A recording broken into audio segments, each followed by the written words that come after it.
Hello ಸ್ನೇಹಿತರೆ, welcome back to my channel. ಸ್ನೇಹಿತರೆ, ನಾನು ಇದನ್ನು ನಿಮಗೆ ಮೇಯ್ನಾಗಿ ಬಂಗು ಅಂದರೆ ಪಿಗ್ಮೆಂಟೇಷನ್ ಹೋಗಲಾಡಿಸೋದಕ್ಕೆ ಒಂದು ಸಿಂಪಲ್ ಆಗಿರುವಂತಹ ಹೋಮ್ ರೆಮಿಡಿ ಬಗ್ಗೆ ಮಾಹಿತಿ ಕೊಡ್ತಿದ್ದೀನಿ. ಕೇವಲ ಬಂಗು ಅಲ್ಲದೇ ಮೊಡವೆಗಳಾಗಿರ್ಬೋದು, ಮೊಡವೆಗಳಿಂದಾದಂತಹ ಕಪ್ಪು ಕಲೆ ಆಗಿರ್ಬೋದು, ಸನ್ ಟ್ಯಾನ್, ಸನ್ ಬರ್ನ್ ಆಗಿರ್ಬೋದು, ಡಾರ್ಕ್ ಸರ್ಕಲ್ ಆಗಿರ್ಬೋದು, ಸೊ ಮತ್ತು ವೈಟ್ ಪ್ಯಾಚಸ್ ಅನ್ನೋದು ಕೆಲವೊಬ್ಬರಿಗೆ ಆಗಿಬಿಟ್ಟಿರುತ್ತೆ. ಸೊ ಆ ರೀತಿಯಾದಂತಹ ಒಂದು ಪ್ರಾಬ್ಲಮ್ಸ್ ಆಗಿರ್ಬೋದು. ಸೊ ಅದನ್ನೆಲ್ಲ ಸಹ ಕೂಡ ಶಾಶ್ವತವಾಗಿ ನಿವಾರಣೆ ಮಾಡೋದಕ್ಕೆ ನಾನು ಇದನ್ನು ನಿಮಗೆ ಒಂದು ಸಿಂಪಲ್ ಆಗಿರುವಂತಹ ಹೋಮ್ ರೆಮಿಡಿ ಬಗ್ಗೆ ಮಾಹಿತಿ ಕೊಡ್ತಿದ್ದೀನಿ. ಈ ಒಂದು ಹೋಮ್ ರೆಮಿಡಿ ರೆಡಿ ಮಾಡೋದಕ್ಕೆ ಮೊದಲನೇದಾಗಿ ನಾನು ಒಂದು ಮೀಡಿಯಮ್ ಸೈಜ್ ಕ್ಯಾರೆಟ್ನ ಗ್ರೇಟ್ ಮಾಡಿ ಇಟ್ಕೊಂಡಿದ್ದೀನಿ. ಕ್ಲೀನಾಗಿ ಈ ರೀತಿಯಾಗಿ ಗ್ರೇಟ್ ಮಾಡ್ಕೊಳ್ಬೇಕು. ಯಾವುದೇ ಕಾರಣಕ್ಕೂ ಮಿಕ್ಸಿಗೆ ಹಾಕಿ ಅದರ ರಸವನ್ನು ತೆಗೆದುಕೊಳ್ಬೇಡಿ, ಆಗ ನಿಮಗೆ ಅದರ ಜ್ಯೂಸ್ ಅನ್ನೋದು ಅಷ್ಟಾಗಿ ಸಿಗೋದಿಲ್ಲ. ಈ ರೀತಿಯಾಗಿ ಸ್ಕ್ವೀಸ್ ಮಾಡಿ ಈ ರೀತಿಯಾಗಿ ಗ್ರೇಟ್ ಮಾಡಿ ನಂತರ ಸ್ಕ್ವೀಸ್ ಮಾಡ್ಕೊಳ್ಬೇಕು. ಸೊ ನೋಡಿ ಈ ರೀತಿಯಾಗಿ ಇಂಟ್ಕೊಂಡ್ರೆ ಈ ರೀತಿಯಾಗಿ ನಿಮಗೆ ಫ್ರೆಶ್ ಆಗಿ ಕ್ಯಾರೆಟ್ ಜ್ಯೂಸ್ ಅನ್ನೋದು ಸಿಗುತ್ತೆ. ಇದರಲ್ಲಿ ತುಂಬಾ ವಿಟಮಿನ್ಸ್, ಮಿನರಲ್ಸ್ ಅನ್ನೋದು ಹೇರಳವಾಗಿರುತ್ತೆ ಸ್ನೇಹಿತರೆ. ಮೇಯ್ನಾಗಿ ನಿಮ್ಮ ತ್ವಚೆಯಲ್ಲಿನ ಕಲೆಗಳನ್ನು ನಿವಾರಣೆ ಮಾಡೋದಕ್ಕೆ ಆಗಿರ್ಬೋದು ಮತ್ತು ನಿಮ್ಮ ಸ್ಕಿನ್ ಕಲರ್ನ ಇಂಪ್ರೂವ್ ಮಾಡೋದಕ್ಕೆ ಸಹ ಕೂಡ ತುಂಬಾ ಸಹಾಯ ಮಾಡುತ್ತೆ. ಸೊ ಆ ಕಾರಣಕ್ಕಾಗಿ ನಾನು ಇಲ್ಲಿ ಕ್ಯಾರೆಟ್ ಜ್ಯೂಸ್ನ ತೆಗೆದುಕೊಂಡಿದ್ದೀನಿ. ತ್ವಚೆಗೆ ಇದೊಂದು ಒಳ್ಳೆ ವರದಾನ ಅಂತಲೇ ಹೇಳ್ಬೋದು. ಅಷ್ಟು ಎಫೆಕ್ಟಿವ್ ರಿಸಲ್ಟ್ ಕೊಡೋದಕ್ಕೆ ತುಂಬಾ ಹೆಲ್ಪ್ ಮಾಡುತ್ತೆ. ಸೊ ನಂತರ ಇದಕ್ಕೆ ಒಂದೇ ಒಂದು ಚಿಟಿಕೆ ಆಗೋಷ್ಟು ಕಸ್ತೂರಿ ಅರಿಶಿನ, ಇದು ಸಹ ಕೂಡ ಮೇಯ್ನಾಗಿ ಪಿಗ್ಮೆಂಟೇಷನನ್ನು ಹೋಗಲಾಡಿಸೋದಕ್ಕೆ ತುಂಬಾ ಹೆಲ್ಪ್ ಮಾಡುತ್ತೆ ಅಂತಲೇ ಹೇಳ್ಬೋದು.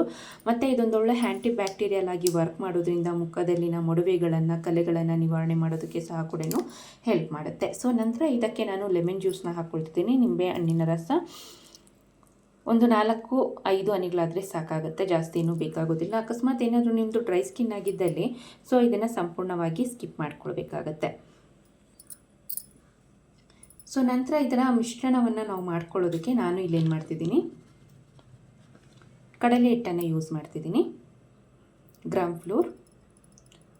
ಸೊ ನೀವು ಬೇಕಿದ್ದಲ್ಲಿ ಗೋಧಿ ಹಿಟ್ಟನ್ನು ಸಹ ಕೂಡ ಯೂಸ್ ಮಾಡ್ಕೊಳ್ಬಹುದು. ಸೊ 1 ಟೇಬಲ್ ಸ್ಪೂನ್ ಆಗೋಷ್ಟು ಗೋಧಿ ಹಿಟ್ಟನ್ನು ತೆಗೆದುಕೊಂಡಿದ್ದೀನಿ. 1 ಟೇಬಲ್ ಸ್ಪೂನ್ ಆಗೋಷ್ಟು ಕ್ಯಾರೆಟ್ ಜ್ಯೂಸ್ಗೆ 1 ಟೇಬಲ್ ಸ್ಪೂನ್ ಆಗೋಷ್ಟು ಕಡಲೆ ಹಿಟ್ಟು ಮತ್ತು 4 ಹನಿಗಳಾಗೋಷ್ಟು ನಿಂಬೆಹಣ್ಣಿನ ರಸವನ್ನು ಹಾಕ್ಕೊಳ್ಬೇಕಾಗತ್ತೆ. 1 ಚಿಟಿಕೆ ಆಗೋಷ್ಟು ಕಸ್ತೂರಿ ಅರಿಶಿನವನ್ನು ಹಾಕ್ಕೊಳ್ಬೇಕಾಗತ್ತೆ. ಸೊ ನಂತರ ಇದಕ್ಕೆ ಸುಮಾರು 1-2 ಟೇಬಲ್ ಸ್ಪೂನ್ ಆಗೋಷ್ಟು ರೋಸ್ ವಾಟರ್ನ ಬದಲಾಗಿ ನೀವು ಬೇಕಿದ್ದಲ್ಲಿ ಟೊಮ್ಯಾಟೊ ಹಣ್ಣಿನ ರಸವನ್ನು ಸಹ ಕೂಡ ಯೂಸ್ ಮಾಡ್ಕೊಳ್ಬಹುದು. ಸೇಮ್ ರಿಸಲ್ಟ್ ಅನ್ನೋದು ಕೊಡುತ್ತೆ. ರೋಸ್ ವಾಟರ್ ಸಹ ಕೂಡ ಮುಖದಲ್ಲಿನ ಕಲೆಗಳನ್ನು ನಿವಾರಣೆ ಮಾಡೋದಕ್ಕೆ ತುಂಬಾ ಸಹಾಯ ಮಾಡುತ್ತೆ.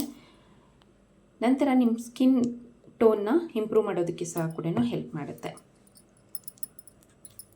ಸೊ ನೋಡ್ಬೋದು, ನಾನು ಸಂಪೂರ್ಣವಾಗಿ ರೋಸ್ ವಾಟರ್ನೇ ಹಾಕಿ ಚೆನ್ನಾಗಿ ಮಿಕ್ಸ್ ಮಾಡ್ಕೊಳ್ತಿದ್ದೀನಿ. ಇದೊಂದೊಳ್ಳೆ ಫೇಸ್ ಪ್ಯಾಕ್ ರೀತಿ, ಅಂದರೆ ದೋಸೆ ಹಿಟ್ಟಿನ ಹದದಲ್ಲಿ ನೀವು ಈ ಒಂದು ಮಿಶ್ರಣವನ್ನು ರೆಡಿ ಮಾಡ್ಕೊಳ್ಬೇಕಾಗತ್ತೆ.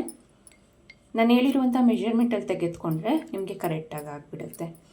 2 ಟೇಬಲ್ ಸ್ಪೂನ್ ಆಗೋಷ್ಟು ರೋಸ್ ವಾಟರ್ ನಿಮಗೆ ಈ ಒಂದು ಮಿಕ್ಸ್ ಮಾಡೋದಕ್ಕೆ, ಈ ಒಂದು ಮಿಶ್ರಣವನ್ನು ರೆಡಿ ಮಾಡೋದಕ್ಕೆ ಕ್ಲೀನಾಗಿ ರೆಡಿ ಆಗುತ್ತೆ. ಸೊ ಇದನ್ನು ನೀವು ಕೇವಲ ಕಲೆಗಳಿಗೆ ಮಾತ್ರ ಅಲ್ಲದೆ ಫುಲ್ ಫೇಸ್ಗೆ ಸಹ ಕೂಡ ಹಚ್ಕೊಳ್ಬೋದು. ಇದನ್ನು ಹಚ್ಚೋದಕ್ಕಿಂತ ಮುಂಚೆ ಮೊದಲನೇದಾಗಿ ಫೇಸ್ನ ಕ್ಲೀನಾಗಿ ನೀವು ಯೂಸ್ ಮಾಡುವಂಥ ಸೋಪ್ ಅಥವಾ ಫೇಸ್ ವಾಶ್ನ ಯೂಸ್ ಮಾಡಿ ಫೇಸ್ನ ವಾಶ್ ಮಾಡ್ಕೊಳ್ಳಿ. ನಂತರ ಈ ಒಂದು ಮಿಶ್ರಣವನ್ನು ಫೇಸ್ ಆ್ಯಂಡ್ ನೆಕ್ಗೆ ಈವನ್ ಆಗಿ ಅಪ್ಲೈ ಮಾಡಿಕೊಂಡು ಒಂದು 15-20 ನಿಮಿಷಗಳ ಕಾಲ ಹಾಗೆ ಬಿಟ್ಟು ನಂತರ ನೀವು ತಣ್ಣೀರಿನಿಂದ ಫೇಸ್ನ ವಾಶ್ ಮಾಡ್ಕೊಳ್ಬೇಕು.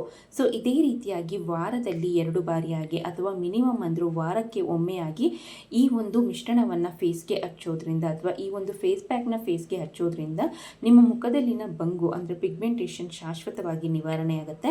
ದೆನ್ ಬಂದು ಸ್ಕಿನ್ ಅನ್ನೋದು ನಿಮಗೆ ಇನ್ಸ್ಟೆಂಟ್ ಆಗಿ ಲೈಟ್ ಆ್ಯಂಡ್ ಗ್ಲೋ ಆಗೋದಕ್ಕೆ ಹೆಲ್ಪ್ ಮಾಡುತ್ತೆ ಮತ್ತು ಬ್ರೈಟ್ ಸಹ ಕೂಡ ಆಗುತ್ತೆ. ಸೊ ಈ ಒಂದು ಹೋಮ್ ರೆಮಿಡಿನ ಆಲ್ ಸ್ಕಿನ್ ಟೈಪ್ ಅವ್ರು ಸಹ ಕೂಡ ಯೂಸ್ ಮಾಡ್ಬೋದು. ಡ್ರೈ ಸ್ಕಿನ್ ಅವ್ರು ಮಾತ್ರ ನೀವು ನಿಂಬೆಹಣ್ಣಿನ ರಸವನ್ನು ಆ್ಯಡ್ ಮಾಡೋದಕ್ಕೆ ಹೋಗಬೇಡಿ. ಸೊ ಇದಿಷ್ಟು ಈ ಮಾಹಿತಿ ಆಗಿತ್ತು ಸ್ನೇಹಿತರೆ. ಈ ವಿಡಿಯೋ ನಿಮಗೆ ಇಷ್ಟ ಆಗಿದೆ ಅಂದ್ಕೊಂಡಿದ್ದೀನಿ. ಇಷ್ಟ ಆಗಿದ್ದಲ್ಲಿ ದಯವಿಟ್ಟು ಲೈಕ್ ಮಾಡಿ. ಮತ್ತಷ್ಟು ಇನ್ಫಾರ್ಮೇಷನ್ ವೀಡಿಯೋಸ್ಗಾಗಿ ದಯವಿಟ್ಟು ಈ ಚಾನಲ್ನ ಸಬ್ಸ್ಕ್ರೈಬ್ ಮಾಡಿಕೊಡಿ ಅಂತ ಕೇಳ್ಕೊಳ್ತಾ, ಇನ್ನೂ ಏನಾದರೂ ಡೌಟ್ಸ್ ಇತ್ತು ಅನ್ನೋದಾದರೆ ದಯವಿಟ್ಟು ನನಗೆ ಕಮೆಂಟ್ ಸೆಕ್ಷನಲ್ಲಿ ತಿಳಿಸಿ. ಮುಂದಿನ ಇಂಟ್ರೆಸ್ಟಿಂಗ್ ಬ್ಯೂಟಿ ಟಿಪ್ಸ್ ಒಂದಿಗೆ ಮತ್ತೊಮ್ಮೆ ಸಿಗ್ತೇನೆ. ವಿಡಿಯೋ ನೋಡಿದ್ದಕ್ಕಾಗಿ ಧನ್ಯವಾದಗಳು.